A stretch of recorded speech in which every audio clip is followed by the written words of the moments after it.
we think about the conversation of what do they have and what do they not have. They can't leave. They often can't drive. They're not allowed to have a job. They're not allowed to buy their own clothes. They're not allowed to talk to friends. So if you tell that person to leave, what do they have? They can't pay for to be a part of an abusive relationship. Either someone's going to say, I should have done better. I should have been a better partner. If I treated my partner better, they wouldn't have treated me this way. Or my community is going to have expectations. I'm not supposed to leave my marriage. And that's okay to have those beliefs.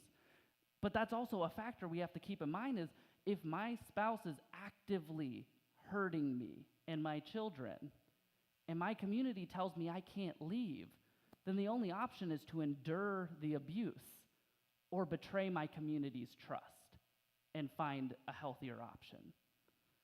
These are the conversations survivors often have to have because of their own guilt with their own beliefs they have to navigate. And when we're talking about that stigma, a lot of people have various forms of their own life that are also being shamed.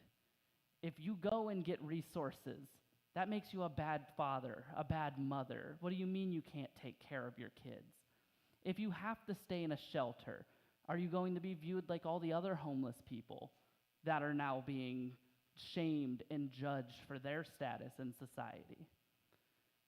If you are somebody who your abuser forced you to get addicted to drugs, because that's an often common tactic in our community today, will you just be viewed as another drug addict instead of a victim of a horrific crime?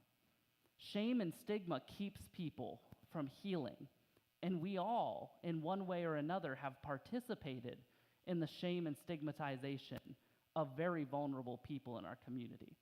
So I want to be having intentional conversations about the reality of domestic violence. It is not just a husband and a wife having a spout in the house behind closed doors. It is anyone being hurt physically, psychologically, financially, sexually, in any capacity in our community. And we need to be available when those people have those difficulties. So for the last part, I want to talk about what can we do when these things happen? What can be given back? Well, a big one is we take volunteers. We are always looking for individuals to help make our shelter go round, but that's an easy plug. That's like, come help me, make me look good. I'm the volunteer and intern coordinator, and that will make me happy. But what can the community actually do? Well, we need to take away that shame and stigma around the conversation. We need to have serious conversations like we are today about domestic violence and the fact that it does exist in our community. It doesn't just happen in bad neighborhoods. It doesn't just happen to people who don't have their stuff together. When I talk about abuse and the fact that most people don't wake up and choose abuse, we're talking about people who have mental health episodes. And one day they wake up a new person. And they might not have talked to a therapist because they don't believe in that therapy, and that's okay. But that mental health episode now makes them treat their partner differently, and now they've become abusive. Or we talk about our veteran community, the ones who went off and served our country and had trauma that they have to process when they return, and that inability to process that because the resources aren't there leads to violence within the household. Or other forms of trauma that are not addressed. Drug addiction is a huge one in our community. Trying something that turns into a spiral of addiction tears families apart in more ways than just losing a life. And so we need to acknowledge that domestic violence happens. Our most favored community members can do domestic violence. And that doesn't immediately make them this evil person. You can recover. When this stuff happens, relationships can be salvaged. But we need to make sure that for those that cannot salvage their relationships, they have a safe place to stay.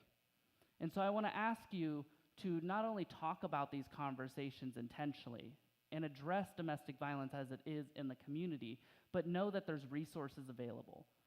Talk to people and let them know there is a shelter in Akron that you can call and talk to.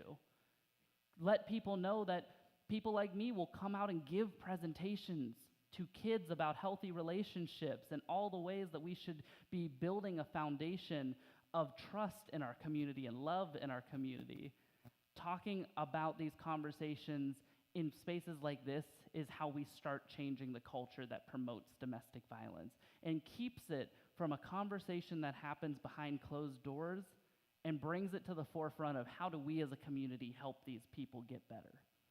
So with that, I want to remind everyone, we wanted to learn, we wanted to talk about what domestic violence is, what resources are out there. I wanted to talk about what is actually going on and have you be able to have the tools to have these conversations with your loved ones. And I want you to give back. When you see somebody is in trouble, offer what you have.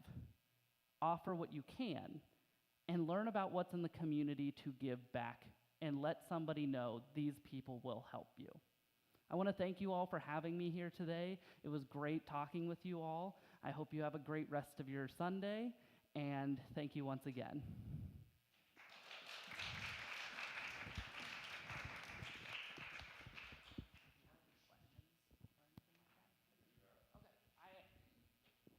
I am available for questions if anybody has any at this time. Or if you have one online, you can let us know. Any questions anyone wants to ask? Go ahead.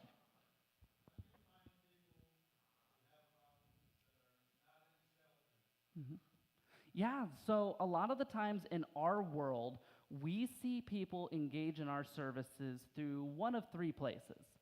One, they call our hotline, and it's just a question. It starts with, I don't know where to go right now, I don't feel safe, but I need someone to talk to. The other one is injury.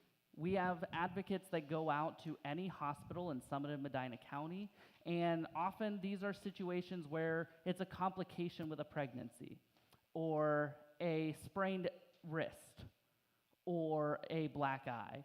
And maybe they're coming there admitting they were hurt by their partner, or they're going there to try and get medical help and they're not ready to talk about it, and we will have that conversation.